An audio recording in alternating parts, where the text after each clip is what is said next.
We hear so much about hustle culture these days, the endless grind. But today, we're going to dig into a totally different approach to productivity, one that doesn't lead to burnout.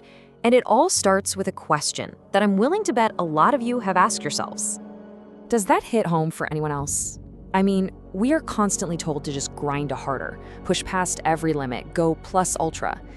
But when you actually try to live that way, man, it just leads to feeling completely overwhelmed and full of self-doubt. It can really make you wonder, am I just not built for this? Well, let's pull that whole idea apart. All right, first things first, let's talk about this plus ultra success myth. That feeling of being totally exhausted by the grind mindset, it's completely valid, because honestly, it's not the whole story, not even close. So if grinding isn't the magic bullet, what actually leads to success? This brings us to luck versus preparation. And there's a fascinating study from 2018 that's gonna flip what you think you know about what you can actually control. Okay, get ready for this. According to that study, a massive 70% of success across a whole bunch of different fields comes down to pure, dumb luck. Just 30% is about your talent or how hard you work. And I know, hearing that can feel, well, pretty discouraging, right? And yeah, that's the big question, isn't it? If it's all basically a lottery, what's the point of all the effort? Why bother with the late nights, the practice, the sacrifice? It's a totally fair question, but it's also looking at the whole thing from the wrong direction. So check this out. Let's redefine what success even is. Think of it as that one single moment where opportunity meets preparation. Now that opportunity, that's the 70% luck factor. It's random, it's unpredictable. You have zero control over it. But preparation, that's your effort. And that is 100% in your control. You can't make the lucky break happen, but you can be so ridiculously prepared that when it does, you're ready to seize it. Okay, so how do we build that deep preparation without just burning ourselves out? Well, the secret is all about understanding the journey our brain takes. The journey from conscious, heavy effort to effortless, automatic action. Let's use a really simple analogy here that I think everyone can get. Just think about learning to ride a motorcycle for the first time. In the beginning, it is a total mess, right? It's stressful, it's overwhelming. You're trying to consciously think about a dozen things at once. The clutch, the throttle, the brake, balance, watching for cars. It's what the psychologist Daniel Kahneman calls System 2 thinking. It's slow, it's deliberate, and it just torches your mental energy. But after you practice enough, something amazing happens. It shifts to System 1 thinking. It's fast, it's intuitive, it's automatic. It's what we call muscle memory. You're not thinking anymore, you're just writing. And this is the absolute key to everything. The thing that truly exhausts you isn't the physical action. It's the non-stop background chatter of decision making. Do I shift now? Should I brake? Am I leaning enough? When you make a skill automatic, you silence that chatter. You get all that energy back. And this whole process, this journey from practice to mastery, well, that's how science becomes art.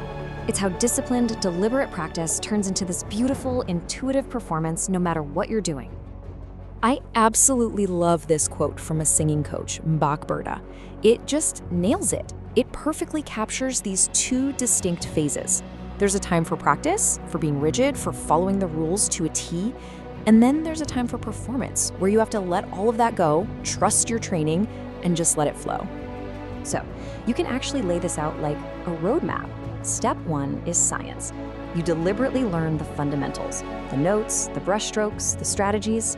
Step 2 is discipline. You practice relentlessly until those rules are just burned into your brain. That discipline builds a habit, which is step 3, where the skill becomes automatic. And finally, you get to art. That's when you can perform intuitively with your own personal flair because you don't even have to think about the mechanics anymore. And I mean, this is a universal pattern. You see it everywhere. A master painter who just knows what colors to mix. A chef who seasons a dish perfectly by feel. Sun Tzu's The Art of War is all about turning deep strategic knowledge into battlefield intuition. It's that seasoned pro in any field who trusts their gut, which isn't magic. It's just their brain's automatic mode doing its thing. Okay, so now we're getting to the real core of it. How in the world do you get through that difficult, disciplined practice phase without quitting? It all comes down to a very specific mindset, a powerful kind of internal commitment. Let's go all the way back to that plus ultra or Mamba mentality idea for a second. Here's the critical thing to understand. That intense, all-out grind is not meant to be a permanent lifestyle.